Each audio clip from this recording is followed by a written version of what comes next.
একজন মুসলিম মহিলা সাহাবীর কাপড় ধরে টান দিয়েছিল এক ইহুদি, বনু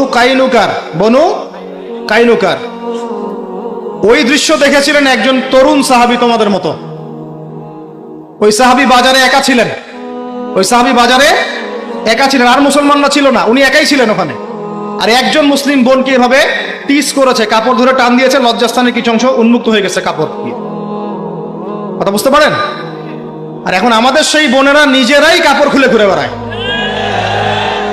এবার ওই মুসলিম সাহাবী, তোমরা ভালো করে শোনো, ওই মুসলিম তরুণ সাহাবী মদিনায় ফিরে গিয়ে রাসূলকে জিজ্ঞাসা করারও প্রয়োজন মনে করেন নাই, রাসূলকে জানানোরও প্রয়োজন মনে করেন নাই।